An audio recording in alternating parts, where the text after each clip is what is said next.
sekarang baru jam 10 lewat 40, tapi saya udah di sini ya. Saya sengaja mau wawancara sama dokter nih sedikit. Kebetulan hari ini bulan puasa. Saya harap kalian menjalankan ibadah puasanya lancar sampai dengan nanti berakhirnya. Kita akan mulai wawancara dengan dokter Erin ya, dokter yang menangani semua pasien HD, semua pasien cuci darah di Jakarta Fitness Center. Oke, nah ini dokternya nih, udah mulai. Halo Pak Teguh. Halo dok. Gimana kabarnya? Baik dok. Sehat ya? Sehat dok. Dok, kita mau nanya-nanya ya dok ya, boleh ya dok? Boleh banget. Oke dok, siap. Aku ada pertanyaan ya dok ya. Oke Pak. Sejak kapan sih dok jadi dokter di JKC? Saya belum terlalu lama Pak. Dari tahun 2007 sampai sekarang 2021 ya. Tapi belum terlalu lama lah itu. Udah hampir 12 ya. 12 ya dok ya? 12 tahunan. Lumayan juga tuh dok, udah lama juga dok. Lumayan. Kenapa sih dok memilih menjadi seorang dokter? Cita-cita saya dari SD, nggak dari SD sebenarnya, dari TK itu memang tidak pernah berubah. Oh, Jadi yang membuat kehidupan saya bahagia itu kalau saya bisa membuat orang lain bahagia. Itu tujuan hidup. Jadi dan saat itu waktu kecil saya pernah sakit juga Pak, oh, di rumah sakit RSCM ya. Itu orang pertama mungkin yang nggak orang utama, orang kedua yang kena kista empedu. Dan di situ saya malah makin semangat itu untuk menjadi dokter waktu itu. Karena di saat itu belum pernah ketemu, penyakitnya belum pernah ada, oh, jarang. Jadi dari situ saya udah saya masuk ICU, saya sampai nggak bisa jalan, sampai belajar jalan sendiri. Itu butuh waktu 3 bulan. Itu semangat saya tinggi, wah saya harus bisa punya ilmu yang bisa membantu orang lain. itu umur berapa dok? Masih kecil Pak, umur 5 tahunan Oh, waktu itu. Saya ada kista empedu tapi udah hilang sih. Nah, saya suka informasikan bagi seseorang yang tidak mempunyai kantung empedu, jangan khawatir, buktinya saya masih ya bersyukur masih ada dan hidup sehat. oke, baik. Kenapa sih dok nggak mau jadi? Oh itu udah juga ya dok ya, nggak mau jadi kenapa nggak mau jadi PNS gitu ya dok ya? Oh jadi PNS? Pegawai swasta gitu dok? Terkadang sifat orang itu atau keinginan orang itu kan berbeda-beda. Untuk PNS tentunya pekerjaan yang mulia Pak, namun kan monoton. Nah karena saya itu senang yang banyak kreativitas, tentunya PNS tidak menjadikan saya happy. Tapi kalau di swasta kan saya bisa banyak aktivitas lain di luar, seminar atau penyuluhan. Jadi saya nggak jadi PNS. Apa sih dok tantangan bagi seorang dokter Erin dalam menangani atau merawat pasien gagal ginjal kronis yang menjalani terapi cuci darah? Tantangannya saya harus dapat menyemangati dan membuat seluruh pasien bisa survive. Jangan menyerah, jangan berhenti untuk berusaha, dan mengedukasi supaya disiplin. Karena kita sudah dititipkan oleh Tuhan, kita harus menjaga tubuh ini tetap aman, sehat, dan jangan ya neglect ya, jangan udahlah kalau begini jangan menyerah aja. Itu sebenarnya. Oke, apa pantangan yang tidak boleh dilakukan oleh pasien gagal ginjal kronis yang menjalani HD? Cuma satu, makan boleh banyak, minum nggak boleh banyak. Ini tantangan berat sebenarnya.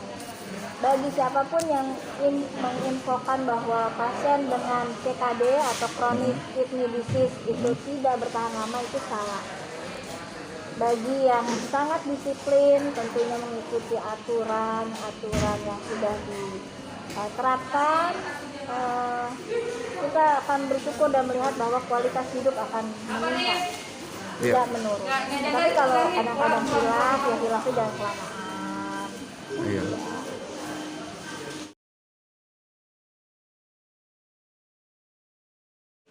Kita lihat kondisinya Pak, memang di dalam ajaran agama itu kan puasa ini harus Wajib dilakukan bagi agama Islam, bagi yang beragama Islam. Namun di dalam ayat Al-Quran pun, ayat Al-Baqarah 184, bahwa bila tidak mampu untuk berpuasa, jangan dipaksakan. Ada 4 orang yang memang tidak dianjurkan untuk berpuasa. 1, orang yang sakit kronis. Yang kedua, dalam perjalanan. Yang ketiga, wanita hamil dan orang tua dengan lanjut usia. Jadi saya rasa Tuhan atau Allah Subhanahu wa Ta'ala juga bisa tidak memberatkan umatnya.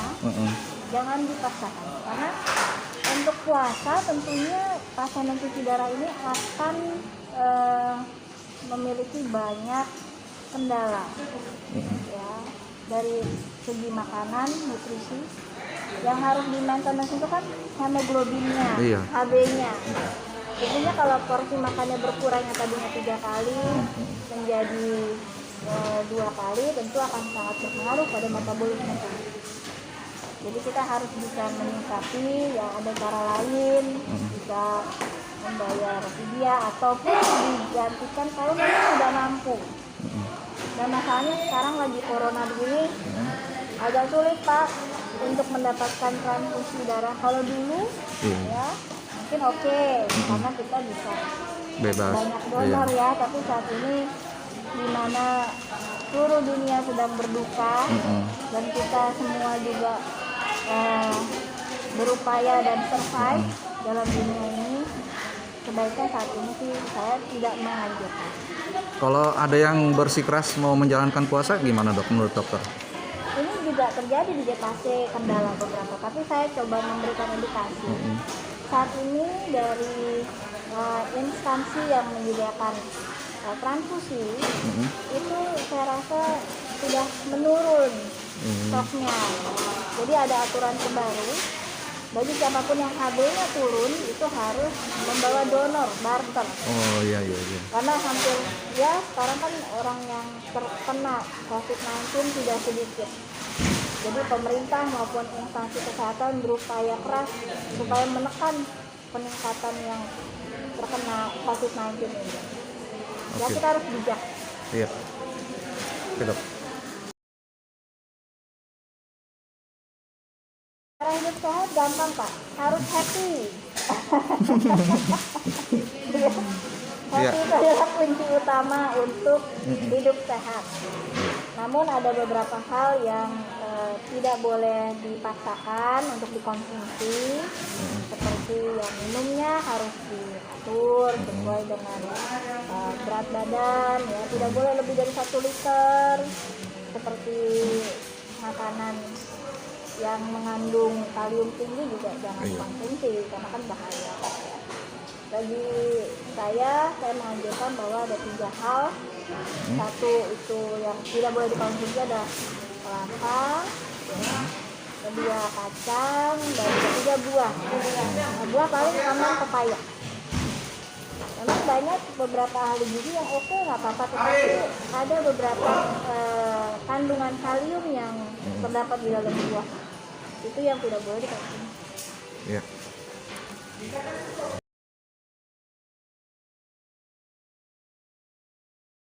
Suplemen fungsinya untuk menunjang metabolisme tubuh itu menjadi lebih baik. Tentunya tidak apa-apa, namun kita harus lihat juga suplemen apa yang harus kita konsumsi. Terkadang kan banyak yang info, boleh nggak herbal ini, boleh nggak herbal itu. Tentunya kita harus lihat dulu, adakah penelitian yang menunjang untuk suplemen ini memang bermanfaat bagi tubuh kita. Kalau dari dokter apa dok? Kalau dari maksudnya dari medis ya, tentunya kita memberikan suplemen yang rutin seperti CaCO3, B12, asam folat, atau B6. Ini yang rutin harus dikonsumsi untuk yang melakukan diabetes.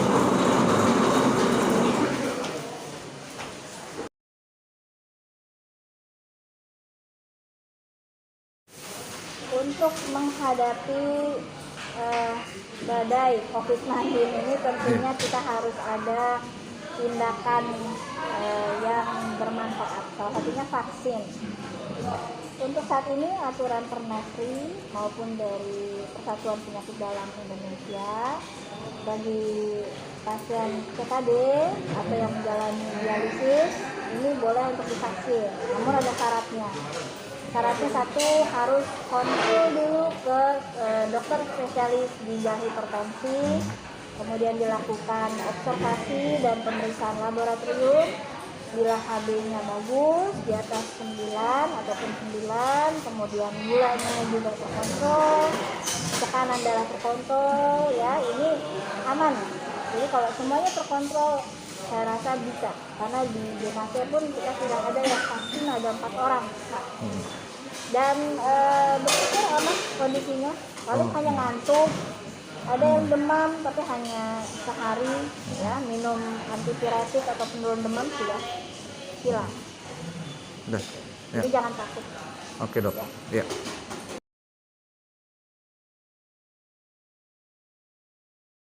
Suka dukanya ya namanya manusia, bila saatnya sudah tiba, kita kan tidak bisa pungkiri. Tidak hanya yang melakukan dialisis, saya pun sebagai yang tidak menderita CKD pun waktu-waktu kita akan ada saatnya.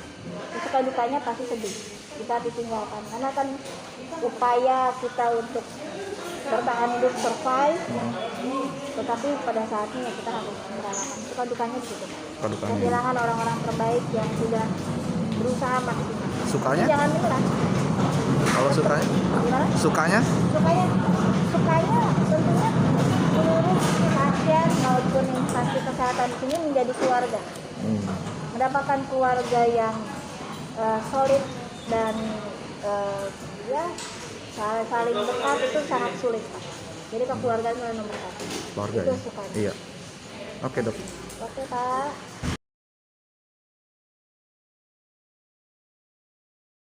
Satu, optimis. Kedua, menjalani aturan dengan baik.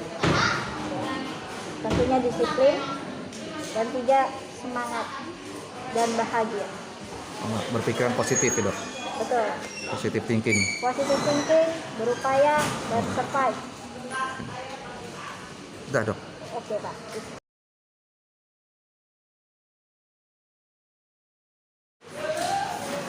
Melakukan pola hidup yang sehat. Mungkin ini bagi orang adalah klise ya, pola hidup sehat. Tetapi bila kita menjaga semuanya menjadi balance atau seimbang, tentunya minumnya harus sesuai dengan kebutuhan tubuh, karena kan hampir 60% kandungan yang ada di tubuh manusia itu air. Jadi kita minumnya harus banyak. Dan jangan terlalu banyak minum berwarna ya. Konsumsi makanan sehat yang tidak mengandung terlalu banyak MSG. Yang biasa-biasa aja. Tidak perlu yang jangkut berlebihan yang membawa tubuh ini menjadi tidak sehat. Buah, sayur tentunya harus kita konsumsi. Oke dokter. Oke, Pak. Terima kasih dokter atas waktunya. Terima kasih, semoga bermanfaat. Iya. Teman-teman, sekian tadi perbincangan kita sama dokter Erin ya, mengenai HD, juga mengenai dokter Erin sendiri. Nah, ini saat ini saya di ruangan HD ya.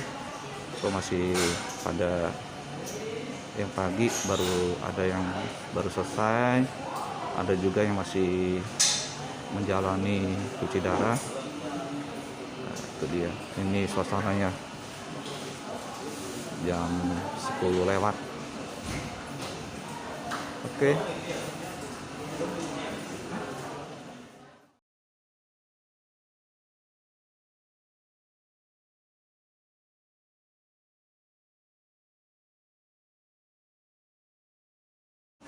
Oke teman-teman, terima kasih telah menyaksikan video saya kali ini. Saya harap kalian sehat-sehat selalu. Dan bagi yang menjalankan ibadah puasa, saya harapkan kalian menjalani puasa dengan lancar. Terima kasih. Jangan lupa like, subscribe, share, dan komen di video kali ini. Sampai jumpa.